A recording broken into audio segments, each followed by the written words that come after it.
अचानक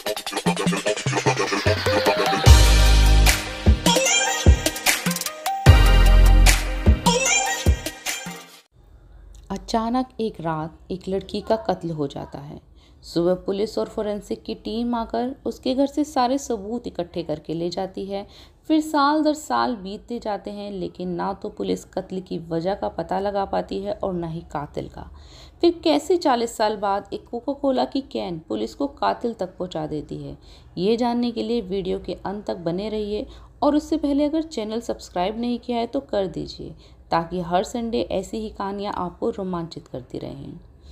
नमस्कार, स्वागत है आपका लाइव इंडिया टीवी के सेक्शन मिस्ट्रीज़ में, जहां हम संडे के संडे आपके लिए लाते हैं ऐसी मिस्टीरियस स्टोरीज़ जो न केवल आपको हैरान करती हैं बल्कि रोमांचित भी करती हैं।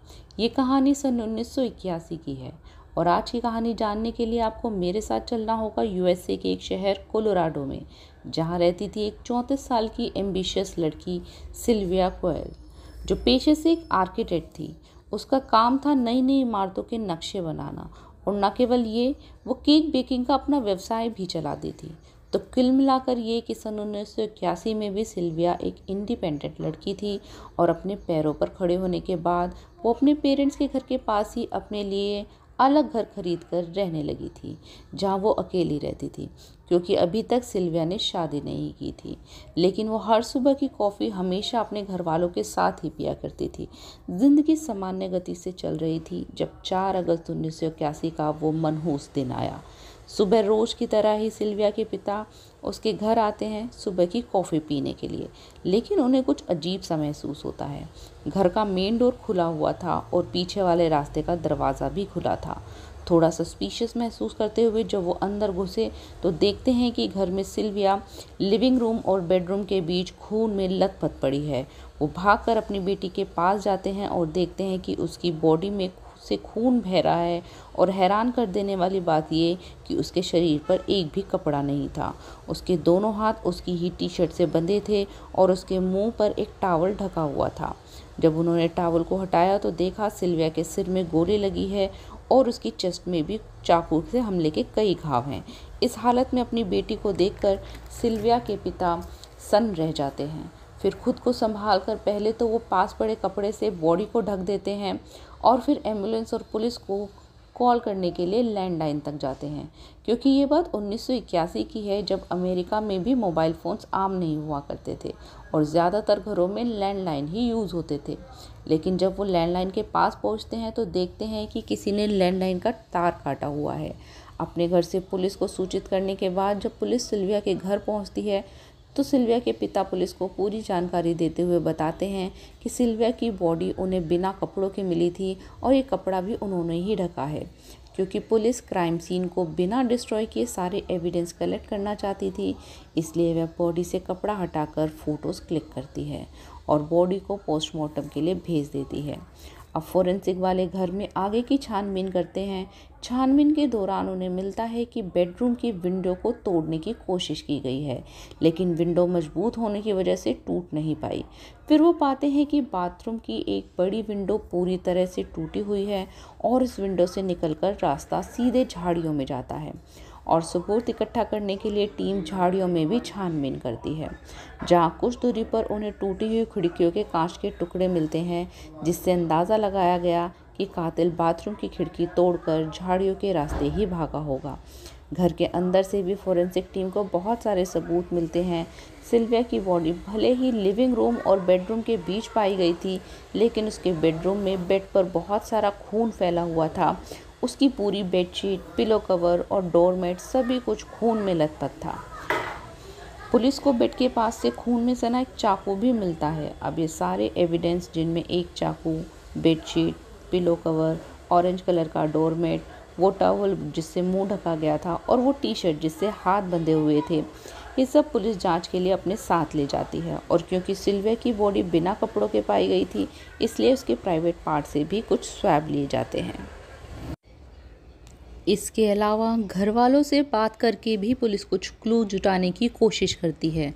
उसके पेरेंट्स पुलिस को बताते हैं कि 4 अगस्त की रात को सिल्विया के घर कोई फ्रेंड या रिलेटिव नहीं आया था।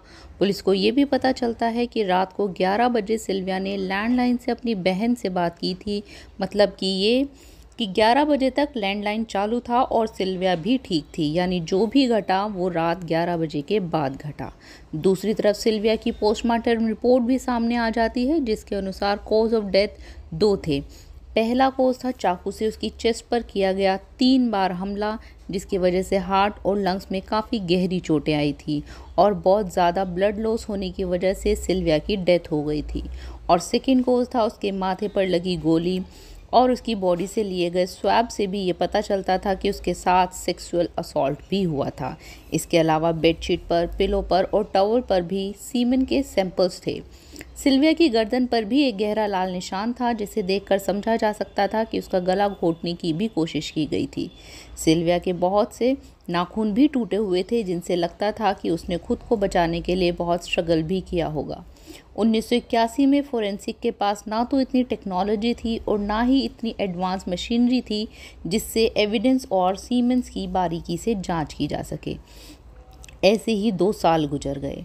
1983 में फोरेंसिक साइंस में कुछ डेवलपमेंट हुई, जिससे एक ऑल्टरनेटिव लाइट बनाई गई जिसमें डीएनए काफ़ी बारीकी से देखा जा सकता था। इस लाइट की मदद से सिल्विया की बॉडी पर, बेडशीट पर, पिलो पर, रग पर, टॉवल पर एक फॉरेन डीएनए यानी किसी और के डीएनए को आइडेंटिफाई किया गया। लेकिन प्रॉब्लम ये थी कि डीएनए इतने कम अमाउंट में था कि उसे इन सब चीज़ों से हटाकर मैचिंग के लिए भेज पाना पॉसिबल नहीं था। पुलिस की कोशिशें जारी रही और धीरे धीरे सन आ गया 2000। सन 2000 में फाइनली और एडवांस टेक्नोलॉजी की डेवलपमेंट के साथ फोरेंसिक उस डीएनए को डेवलप कर पाया और वो डीएनए निकला किसी आदमी का। अब बारी थी डीएनए को आइडेंटिफाई करने की, जिसके लिए पुलिस उसे कंप्यूटर सिस्टम में डालती है, लेकिन वो डीएनए किसी भी अपराधी से मैच नहीं होता। इसका मतलब ये कि जो भी सिल्विया का हत्यारा था उसका शायद वो पहला और आखिरी अपराध था। इसी बीच एक चोर ने सिल्विया के कत्ल का इल्ज़ाम अपने ऊपर ले लिया था, लेकिन इस इन्वेस्टिगेशन में पता चला कि ये अपराध उसने नहीं किया है, वो तो सिर्फ फ्री के खाने और सिगरेट के लिए जेल जाना चाहता था। इसके बाद हर साल सीबीआई और एफबीआई इस डीएनए को मैच कराने के लिए डाटाबेस में डालती रही, लेकिन 2020 तक उन्हें कोई कामयाबी नहीं मिल सकी। अब 2020 में एक कंपनी सामने आती है, यूनाइटेड डाटा कनेक्ट, जो हेल्थ रिलेटेड रिसर्च के लिए लोगों का डीएनए सैंपल लेती थी और उसे अपने डाटाबेस में सेव रखती थी। उधर जब एफबीआई को अपराधियों के डाटाबेस में आज तक कोई मैच नहीं मिला, तो उसने इस कंपनी की मदद लेने का सोचा और लकीली 26 मई 2020 को सिल्विया के घर में मिला हुआ डीएनए एक फैमिली ट्री के डीएनए से मैच हो जाता है। धीरे धीरे पुलिस उस फैमिली की जांच करते हुए सबको रूल आउट करती जाती है और शक की सुई एक आदमी पर जाकर टिक जाती है, जो 1981 में सिल्विया के घर से करीब 20 किलोमीटर दूरी पर रहता था और अब नेब्रास्का नाम की जगह पर रह रहा था। अब पुलिस और सबूत इकट्ठे करने के लिए उसकी बिल्डिंग के चक्कर काटने शुरू कर देती है। एक दिन पुलिस ने देखा कि किसी आदमी ने घर का कूड़ा पास वाले डस्टबिन में डाला है। मौके का फ़ायदा उठाकर वो बैग्स फोरेंसिक के पास ले जाए गए। उस गार्बेज बैग में एक बिल मिला जो उसी आदमी के नाम पर था जिस आदमी पर पुलिस को शक था। उस बिल के अकॉर्डिंग उसने वनीला फ्लेवर की एक कोका कोला कैन खरीदी थी, जो लकीली उसी बैग में थी। पुलिस उस कैन पर मिला डीएनए और सिल्विया के घर से मिला फोरेंसिक डीएनए मैच कराती है, तो वो डीएनए मैच हो जाता है। ये पुलिस के लिए बड़ी कामयाबी थी। पुलिस नेब्रास्का से उस आदमी को गिरफ्तार कर लाती है। उसने कभी सपने में भी नहीं सोचा होगा कि उसे 40 साल पहले किए गए गुनाह की सज़ा इस उम्र में जाकर मिलेगी।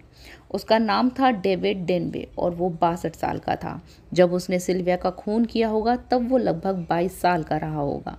अब केस कोर्ट में जाता है। पुलिस अपने सारे एविडेंस पेश करती है।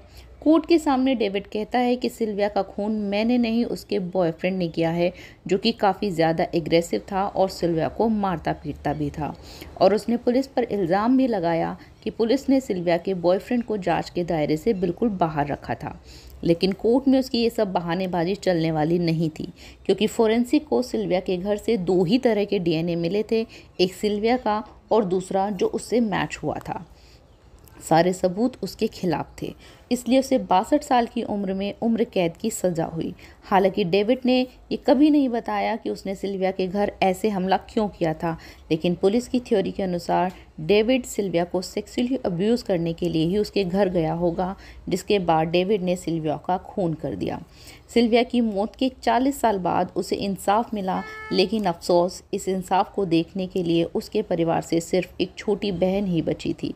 इस केस में फैसला सुनाते वक्त जज ने एक इंटरेस्टिंग लाइन भी कही थी कि अगर किसी के साथ अपराध हुआ है तो आप हिम्मत मत हारिए, पुलिस और फोरेंसिक आपके साथ हैं, इंसाफ ज़रूर मिलेगा और चाहे 40 साल ही क्यों ना लग जाएं। आपको ये स्टोरी कैसी लगी? वो पुलिस जिसे 40 साल तक भी कामयाबी नहीं मिली, फिर भी उसने इस केस का पीछा नहीं छोड़ा, इस केस में काम करना नहीं छोड़ा, उस पुलिस के बारे में आप क्या कहना चाहते हैं? हमें कमेंट बॉक्स में लिखकर ज़रूर बताइए। और ऐसी ही और स्टोरीज़ के लिए देखते रहिए लाइव इंडिया टीवी नेटवर्क का ये सेक्शन मिस्टीरियस, जहां हम हर संडे आपके लिए ऐसी ही मिस्टीरियस और इंटरेस्टिंग स्टोरीज़ लाते